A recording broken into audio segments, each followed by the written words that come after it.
Nagpunta kami ng Chowking kasi may cravings kami sa Beef Mami. So, ito ang nabili ko. Beef Wonton Mami. At ang kinuha ko ay ang king size nila. Kasi meron silang regular size nito.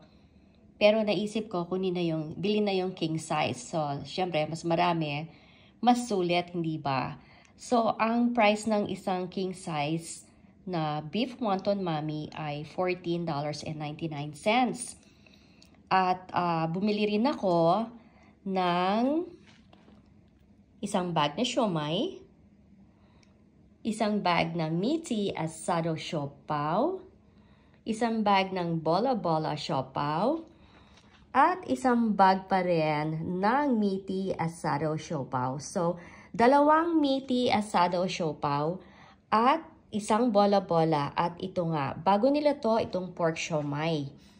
Itong kanilang bola-bola na siopaw, that is $21.54.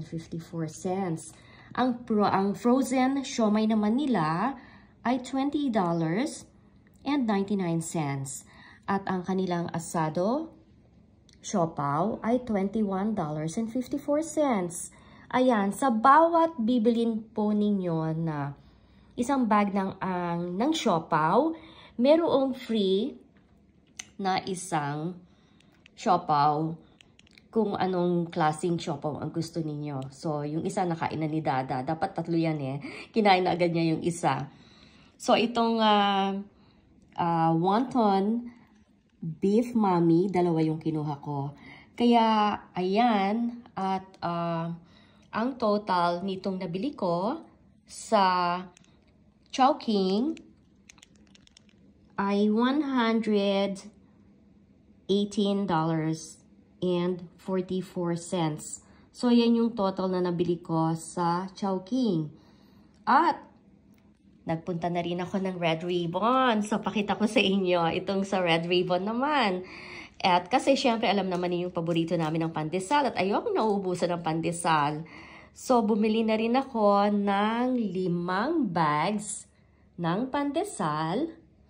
Ayan, sa Red Ribbon. At nakita ko nga itong ube Spanish bread nila. Sabi ko, wow, bago yata ito.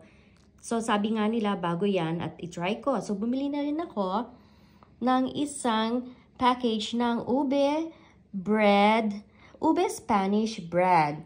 Ayan. So, yung butter pandesal, ang bawat isa po niyan ay $5.69. At ang alam ko, ang laman po nito sa bawat isa ay 8 pieces ang bawat isang package na yan. At ang kanilang ube Spanish bread ay $4.99. So, pakita ko lang sa inyo ang resibo. Kaya ang napamili ko sa Red Ribbon ay $33.44. Ayan, so craving satisfied na naman. Sabi nga ng ate ko kasi, I actually took a video of this and I showed it to my ate. Sabi ng ate ko, ano ba yan? Magtitinda ba kayo ng siopaw? Sabi ko, hindi kasi minsan we have cravings for siopaw. At wala naman kami sa freezer ng stock. So ngayon, pagka nakakapunta kami sa Chowking, what I did is talagang bumibili na talaga ako ng maraming siopaw. At kasi ang isang package lang ito ay 6 pieces lang. Ayan, so sana ay nabusog kayo sa aking video na ito or sana nag-crave din kayo katulad ng cravings namin. Thank you for watching. See you guys later. Bye!